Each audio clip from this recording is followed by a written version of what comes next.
Welcome to another episode of Orange Perspective. Today, I have a very special guest, Ben Jones.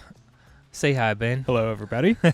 So glad to have you here. It's good You've to been be around here. for a while, but Yeah. not been. Have you been on the podcast before? Yeah, I was saying it was probably like 2 years ago, Okay. maybe? What did we talk about? Do you remember? No, You not so don't. much.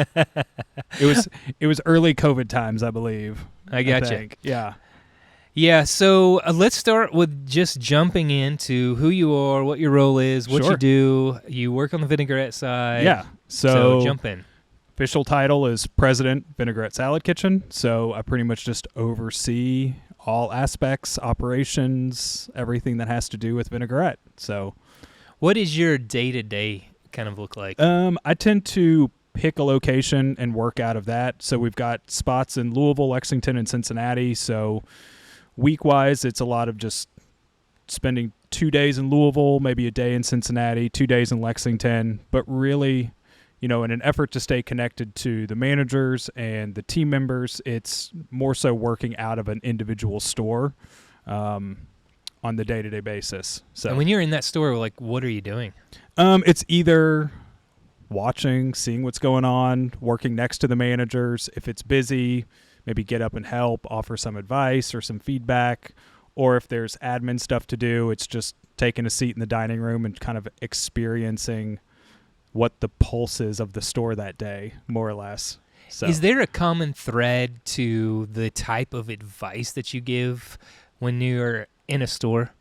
in the easiest way, it's usually be louder. Be louder. Yeah. Like to guests. Yeah.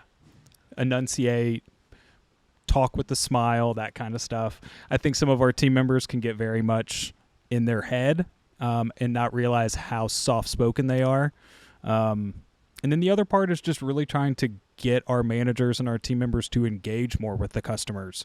A lot of the times we operate from they come to the counter, they check out, and they go sit down, and then that's the last that we see of or interact with that guest. So what are we doing when they're sitting down? What are they doing? Like, how are we enhancing the experience when after they're done dining or, any of that aspect? Now, how long have you been with us? It's about 5.5 years or so. I came on in January of 2018.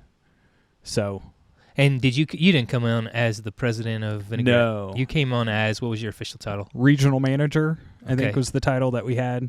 At that point, I was working alongside Adam. We had just grown to 5 locations, and so it was kind of come in a role to help grow the general managers at that aspect. And then as we've kind of morphed and changed over the last 5 years, it's just kind of turned into this more presidential role. Right. More presidential. Yeah, I like that. It sounds almost royal. I guess. It sounds very official and really, really important, which you are. You are very important to Vinaigrette. So when you started, we had 5 stores, 4 in Lexington and then 1 in Louisville. 1 in Louisville, yep. The Hurstbourne store. Yes. And then we added Cincinnati when? Let's see. It's coming up on 4 years old at the end of... It's already 4 years, huh? Yeah, it's crazy that it's 4 years old. Okay. Yeah. This is 2023, so... 2019, Okay. we opened that. Mm-hmm. And then we opened 2 more stores. Was Yeah. that just last year? Yeah, that was last summer. So Bardstown is about 5 weeks out from In its 1 Louisville, year yeah. in Louisville. And then Paddock in Louisville is probably about 2 months away from their 1 year. Yeah. They opened into September. Ben, you've So- been in the kind of food Yeah. business for a while. Yeah. What did you do before you came to Vinaigrette? Before this, it was about 14 years at Panera Bread, working from prep up to general manager at a location out in Nicholasville, Kentucky. And that's where I kind of first got to know you guys, was working out on that side of town. Tell us that story. You got to know us through Panera. I mean, I know the story, but Yeah. why don't you tell everybody that story? It was even like 2 years prior to starting here. I think Orange Leaf was kind of coming around. Vinaigrette was maybe starting, and you guys were, I think, trying to get a better sense of like the food business. And you would do some work meetings out at that location that I managed. And so I can remember standing at a table and talking to Jeremiah, talking to Bryce. And then you all had me come over to the warehouse one day, and we did kind of a working interview for about an hour or two. And at that point, I don't think the role was needed necessarily. And then fast forward 2 years later, I got a text from Jeremiah around Thanksgiving saying like, hey, we're ready. Help. Yeah. Was it Jeremiah that first met you? Because that Panera was out It's close near to his house, yeah. right? Mm-hmm. And so he had met you. Yes. And was it just like by some circumstance or by chance? Or? I think there was a little bit of people that went to church with them that also knew me and said, hey, you should talk to this guy, which, I mean, makes me feel good. But, and I think it just kind of developed that way a little bit. So, and I've always learned, and one thing I've learned from working here is just you're always interviewing no matter what you're doing. So even if it's just a casual conversation, there's still like this, like, how can they help move this brand forward? So, yeah, if there is a little principle that we could take away from this podcast, that would be a really good one, because you are always interviewing, and anyone that's listening to this should be considering that in everything that they're doing. You're always being interviewed. That's a good reminder, especially to all of our young people that work. It's like when you're chit-chatting with somebody in a store, you don't know what their background is, what they do, but it's in a sense always trying to not sell yourself, but be genuinely you. And then you never know when that opportunity comes around. And so in like this case, it was just the perfect timing for me to kind of shift from that into this whole new kind of role itself. So yeah, one question that I love to ask is, in your previous experience with Panera, and by the way, what did you do before Panera? I don't think I even know that. It was always food. Before Panera, I did some time at Regatta back when that was still around here in Lexington, and then worked a couple years at Billy's Barbecue here in town. So it's always been retailer food focused, but never in like a management role. So it wasn't until my time with Panera that I really got into kind of the more managing people side of things rather than just the day-to-day kind of hourly work. Yeah, let me ask you a kind of a two-part question. That goes, I think, together in what you're talking about. One, the question that I love to ask is, what did you learn in your previous experience that has given you skills and traits that you've brought to your now present experience with Vinaigrette and us, and what kind of skills did you bring? And then the second part is, why food? Because you've been in food the whole time. What is it about food, or is that just like where you started, or is there a story there, I guess? Maybe start with that one. Okay. Well, I went to UK for college, and that was originally going to do architecture, which that shifted into then accounting. So just changed majors a lot in college. Not really sure what I wanted to do. Eventually I got to a point where I was just like, I can't keep throwing money at school without having an end goal. So ended up getting a full-time job in food and found that I had a knack for it in a sense. The people, just that people connection, kind of being on a stage, so to speak. And then, all of a sudden it was a fast track. I enjoyed doing it. I liked the structure and kind of the spontaneity of food service as well, where you never know what each day is going to bring. You can plan for it, but you don't know what guest experience is going to be like that night or what little things might come up. You liked the hospitality side of it most, and not necessarily the cooking. You didn't become a chef, no. But you probably don't mind cooking, but you love the concept of restaurant. Yes, in the sense of that one little 1 hour interaction you have, or quick 15-minute interaction with the guest, can make or break their day. You can change it for the positive, whether you know it or not. And so there's a lot of just, I think, feel-good vibes that go with hospitality and food service. That's kind of soul-fulfilling in that sense of a salad or a sandwich or whatever you're serving to a guest. It may be, small in that moment, but it could make that individual's day or change their outlook on the day itself. So that's awesome. So the second part of the question is what your experience in the past brought you, what skills you learned, and what did you bring to the table when you came to Vinaigrette? I think the big thing is just always, and we talk about it here too, once I shifted over to Vinaigrette, was the thought that we have to find the creative yes in that sense, more or less kind of putting it into our terms, but never saying no to what a guest wants.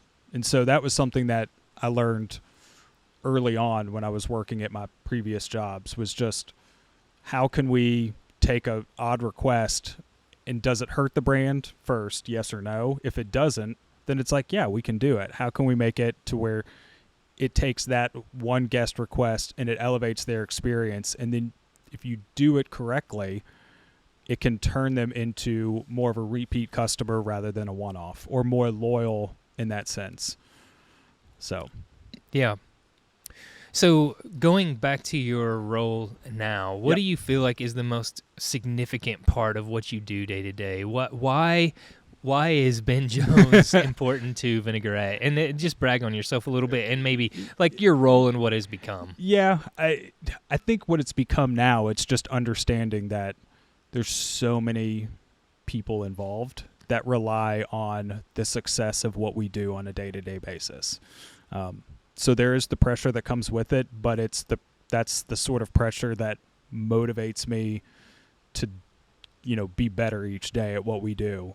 Name those people? What are those? Who are those people that depend on the success? The ownership group here. Okay, ownership group. Obviously, definitely. The different GMs that have, committed at this point. We have a base of general managers that have been with us 3 years plus, is kind of like the average run right now, which is pretty unheard of, I think, in food business. So why do you think that is? What is it about the way you lead? I think they enjoy, the brand. I think they enjoy a little bit of the freedom that they have to make decisions. It's something that they can stand behind and say, this is a good product. And they believe in the vision that we have moving forward. So, and it's, and for a lot of them, it's first-time GMs, and they've, they enter the role as a first-time manager leading a group of individuals. And now they've grown into that role. So now it's a lot of how do we keep them engaged? How do we keep them growing? That sort of aspect. And that sort of aspect keeps me kind of on the edge of my seat sometimes as to like, what are we going to do next with them in that sense? But team members rely on us. The guests rely on us to have a good experience each time they come in, consistency. So there's a lot of people involved that rely on Vinaigrette. Yeah, there's a lot of stakeholders. Yeah. So when you're talking about how to keep them engaged and where we're moving in the future, what are some of the goals that you have for Vinaigrette right now? For the short term, I think what we're really focusing on is just streamlining the operations. As we've grown from 5 to 6 to 8 locations, you've started to see a little disconnect in how things operate store to store. Nothing that's detrimental to the guest experience, but as we grow as a brand, there has to be a streamline to everything we do. And so that's really what I've been working on with 2 of our general managers right now, is just streamlining that. We'll roll that out in the next couple weeks to our managers. But then outside of that, there's just other little projects of, hey, I need you to test this item at your store to see how it goes. We get really creative with the lemonades at Vinaigrette. And so you have Ashley in Louisville at our Bardstown store as the GM. She's super creative with recipes. And so it's giving her the freedom to come up with the recipe, but then going back and showing her, here's how we cost out that recipe. Here's how it works. What's a good food cost number on a beverage. Kelsey at Hamburg, our GM out there, she'll do the same thing. So it's just giving them that kind of little projects that they can run with and they make the decisions on, and don't have to come back to me and say, is this okay? So, yeah, I think you're getting at something that's very human, right? Yeah. We all want to feel a part and feel like we're contributing and making a difference. And I think that's what you're hitting on, is giving them the opportunity to not just like plug in exactly what you tell them to do, but say, hey, here is the idea, Yep. and then they get to run with it within certain boundaries. It gives ownership, and Right. it gives them a little bit more, I think, buy-in to the overall process itself. Yeah. So, Yeah, that makes a lot of sense to me. That's why yeah. they stay around and they enjoy their job. So I think one of the things that is a big hurdle across the board, you have stores in 3 different cities. One question that I have is, how do you stay connected to your team in 3 different cities with now 8 different managers and then assistant managers and then the team under them? So a lot of people to stay connected with. How do you Yes. do that? Every 2 weeks, we'll do one-on-one meetings, which is just a more dedicated time. But even outside of those 2-week, time frames, it's check in with Slack, phone calls, or like I said, going back to just working in a store, that keeps you connected. So whatever store you're at, you just have a chance to have very brief but meaningful conversations with the different people that work. So that keeps me, I think, more connected. So one of the goals that I always like is knowing all the team members' names in the store. So you know everybody in every I try store. to, yeah. Wow. I try to know everybody's name, or at least things about them. And if it means before I enter a store, I'll pull up the schedule and I'm giving away my secret. But see who's on shift that day, because there's a lot of new folks that have come in. But I know one person, like one team member, I think at Palomar at one point said, how does he remember people's names? And it makes a difference when you can go in, especially at this level in the job, and say, hey, thanks so much, Joe, for being here today. It's great to have you on the team, So And I do think you have a secret other than like looking it up before you go in? It sounds like you're doing more than that. What is Yeah. your secret to remembering names? I'm asking this for a friend. Oh. No, I'm genuinely not good at it, but I think it's just in the store, being in them so frequently, it's just taking that moment to go up and acknowledge and say hi more than anything else. just intentionality. being Intentionality, yeah. And I personally think I'm just good at remembering faces and remembering names. I don't do the whole say the name 3 times to myself to remember it mantra or anything like that. Man, I was but hoping for some kind of trick. I of the can't give trade. you any big secret to Man, it. So I really thought that you were going to tell me something that was going to revolutionize my life. sorry. With remembering names, because I will think about a name whenever I meet someone, and in my head, this is what happens. I go, remember the name, remember the name. Yeah. I meet that person, I get the name, and then for a second, I would be like, it's Ben. And then we start talking, and I walk away, and I, after that, have no idea what your name is. Yeah. Not you personally, I know your name, but, when I'm meeting someone, and I'm really bad with faces, too. I think I am bad at all the things you just said you're good at, faces and names. So if you do have any tricks that come to mind, I would love that. And I think a lot of people struggle with that. But when you are good at it, man, how to win friends and influence people 101, right? Yeah. And I think some of our GMs do incredibly well with that, with recognizing customers who come in frequently. They've taken the time to introduce themselves, get that customer's name, and then there's another layer to that relationship more than just a transactional relationship. And I think that goes a long way in any business, getting to know your kind of core customer base. Yeah, that makes total sense. The customer side of it, too. One question that I also like to ask that's kind of a fun question is, do you have any fun stories about Vinaigrette or any type of lore? Yeah, I saw that one. I think, there's not a whole lot of, lore or Breakout tends to secrets. have a lot of lore, like there's haunted rooms or whatever. Yeah. But I mean, I think every store likes to say they have a ghost. even at Vinaigrette? Yes. You'll hear Really? the ice maker just spit out ice randomly, or the door chime will go off and no one's up there. And I think everybody has names for their ghost. They all have names for More their or less, ghosts. yeah.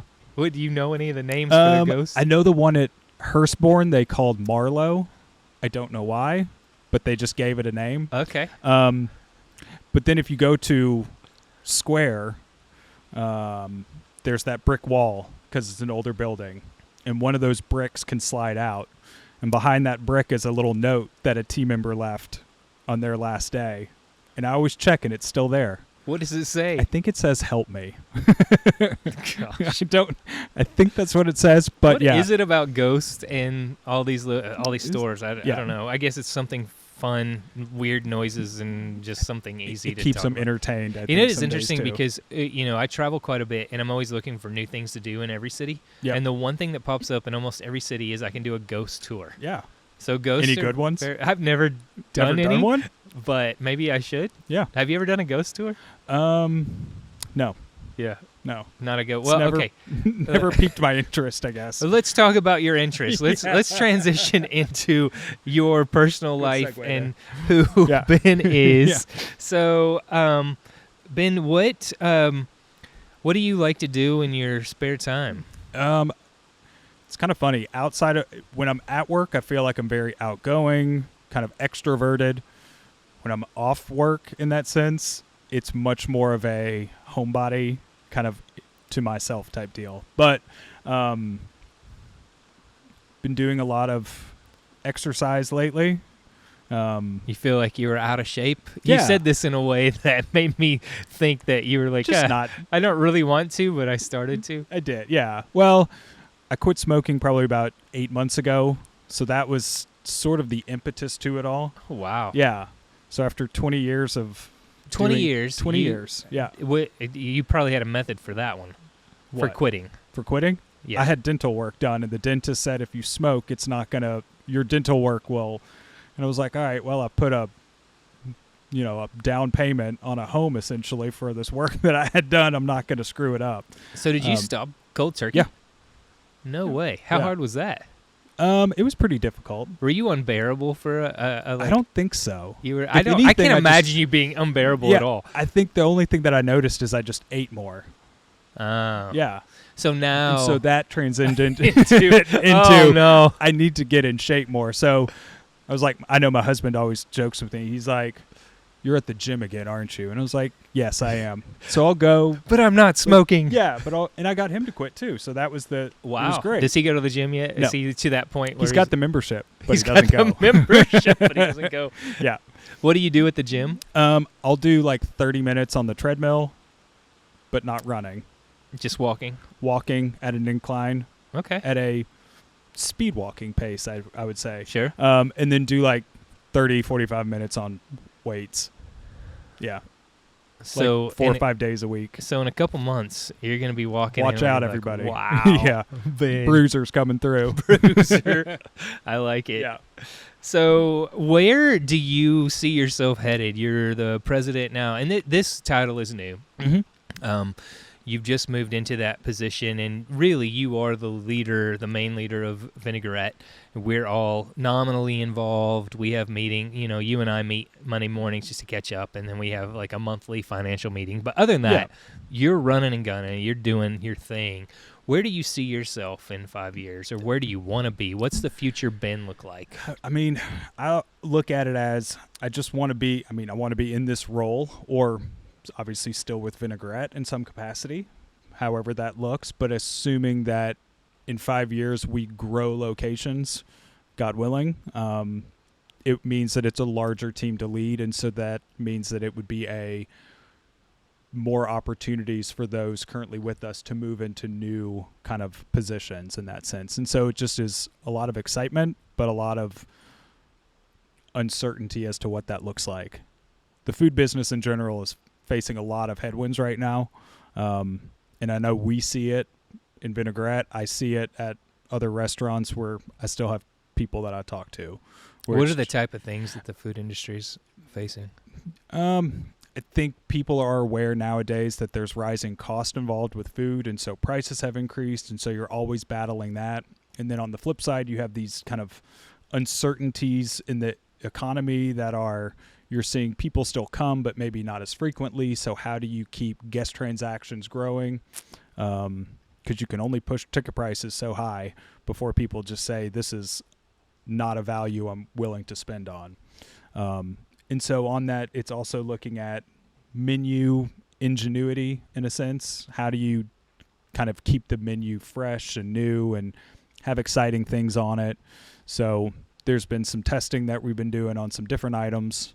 But even in that, it's, you know, the way food goes, it's kind of like fashion in the sense of what's cool now is already out of style in a sense. So Do you have an example of that? What's out of style food-wise? I mean, I think kale had its time. That's true. That's like the easy Kale one to go was the back to. thing for a Kale while, was yeah. the thing. Yeah. But I feel like there's always like a niche item each year That's true. that like everybody goes crazy with. It's all over social media, and if you Yeah. eat this, you're going to live forever. So like right now, I guess the big trend is cottage cheese on TikTok. I don't know. I But don't know either. I don't eat cottage cheese, so I can't see that wrapping into our menu anyway. But, you know, the last thing we rolled out was the Bibim noodle bowl, and that was, what, 2-3 years ago? Right. And so since then, our menu has been rather stagnant. We've had a new soup come out. We've had some new lemonades come out. But then how do we keep this salad, what we are at a core, kind of fresh and relevant? So I've had a couple managers send me some recipe ideas, and then it's just a matter of the testing and costing it out. And then hopefully in the fall, we'll have something new, a different salad to come out. But yeah.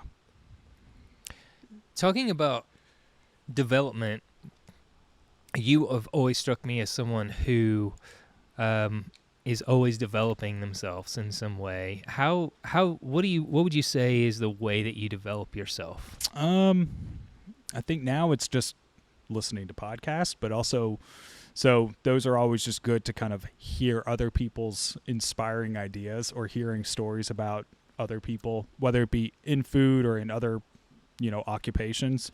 But other than that, it's just kind of challenging yourself more than anything. So you like, it has nothing to do with food, but our dryer broke at home. And so it's, how can I fix the dryer myself? So, you know, you Google a video, you order the part, and then you sit there and you try and make it work, and got it working. So that kind of stuff just kind of, even if it has nothing to do with your occupation, it helps instill confidence in yourself that, like, I can tackle this, I can tackle anything else that comes my way. And in the same sense, understanding when it's time or when you need to ask for help or rely on others to assist you in a project. Yeah, the idea of asking for help brings about a lot of humility, right? hard. You have to have humility.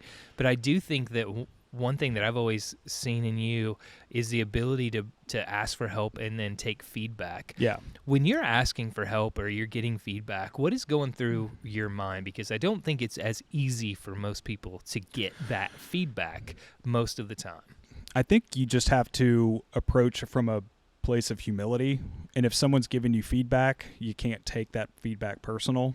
Know that it's like, you just have to be aware that you're not maybe as self-aware about yourself, and then just don't dwell on it. Hear the feedback, see how you can make a change or what processes you can change, and then kind of just run with it from there, and then see if trial and error, if it works, great. If not, you just go back to the drawing board and try again. So yeah, I think that it's really important that people ask for feedback. Yeah. I recently heard someone say, don't ask for feedback, ask for advice. If you ask for feedback, you're going to get criticism. But if you ask for advice, someone's going to give you something more positive to grow, to help you grow, or something that is going to build on top of who you are. And sometimes whenever you ask for feedback, it can be negative. Sure. But I mean, even in that instance, though, if you take negative or criticism that way, you have to understand that it may come across to you personally as criticism, but whatever action or words you used still impacted this other in a negative way. And so it is still their experience that you have to understand you impacted one way or the other. And so it could come back to you as criticism, but it still is something that you did or said, which is the hard part of stomaching sometimes. Yeah. Yeah. Yeah, I also think that whenever what you're talking about is very true, because when you hear that, at first, you know, you put a wall up and you're like, I don't want to hear this. This is like, they're coming down, you know, they're criticizing me. And at times it can be false criticism. It could be things that are not necessarily true when someone comes and criticizes you, or someone in one of the stores is like, oh, Ben's being a la, la, la. Yeah. And you're like, there's no way that's true. But one thing that I also have learned is when it comes to criticism, and it's negative, and it's coming from a place that's not even someone that likes you or whatever, there's always a bit of truth in it, right? Yeah. And that's what you're saying Yeah. is you can always learn something about yourself, and you should always stop and ask, what is it that I should learn from this feedback or criticism? Well, the last question kind of goes along with what we're talking about with development. What do you have podcasts or books that you normally recommend that people listen to? It kind of is all over the place when it comes to podcast. Mainly I'll listen to like the Tim Ferriss podcast, typically when I'm driving city to city. But I think it's also for me important to take kind of mental breaks on the podcast too, and listen to something that's a little more lighthearted or humorous. I love pop culture stuff as well. And so I listen to, there's one called Las Culturistas. Okay. It's Bowen Yang and Matt Rogers. Bowen Yang is on SNL. And so it's just kind of a real lighthearted, jovial, but being able to take a moment and laugh each day, I think helps make the day more palatable in a sense sometimes. So you are up on pop culture? Yeah, I try to be What's on some aspects. Give us a little tidbit on pop culture. I don't know. What's something new? Anything new about like Taylor Swift? Oh, she swallowed a bug at her Chicago concert. And what happened? I don't know. It You was just know a she swallowed. notification on my phone, so it must have been pretty big, you know. I rolled over and I had a notification that Taylor Swift swallowed a bug at her Chicago show, and I was like, "Is that news? Like, does that Did it matter?" stop the show? She stopped and made a joke about it. Because she swallowed a bug. I mean, I'm a big fan of Taylor Swift. I love her. I did hear there's a lot of conspiracy theories because her fans are a little bit crazy. Yes, I yeah. mean, they're on the edge, and there's a lot of like crazy conspiracy theories. The latest one that I heard was that she is controlling the NBA playoffs because everywhere she plays, that team loses. Okay. And the only place that she is not playing where an NBA team is playing in the playoffs is Miami. And so the prediction is that Taylor Swift has decided that Miami Heat is going to win the NBA playoffs. I'm okay with that. So, yeah, I mean, a lot of people are. But Taylor Swift fans are on another level. So, anyway, I don't know how we got off on that. Yeah. But okay. any other advice before we leave? We have a lot of young managers, a lot of people that listen to this and that are growing, developing, want to grow with our company. Any advice of how you grew with the company or how you would say to them, here's some leadership advice? I think it's first and foremost, you got to have fun with what you're doing.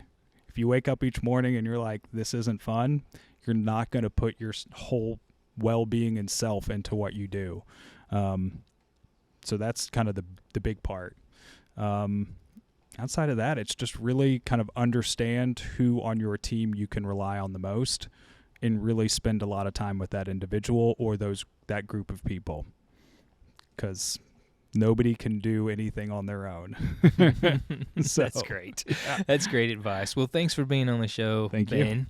And before we finish, I'm going to tell you about a book. Every episode from here on out, I'm going to try to bring a book. There's a quote in this book that says, "To be remarkable, read books," and I believe that 100%. This book is called Excellent Advice for Living, Wisdom I Wish I'd Known Earlier by Kevin Kelly. He's, I think, maybe in his 70s now, and just put together a bunch of thoughts like the one I just read. And I think this is a book that you should have on your bookshelf, and you can find a lot of information in terms of everything. There is, like this one, people can't remember more than 3 points from a speech. Things like that he was just, this is wisdom from life, and I'm going to give it to you. So I would recommend getting Excellent Advice for Living and put it on your bookshelf. Well, until next time, thanks for joining us.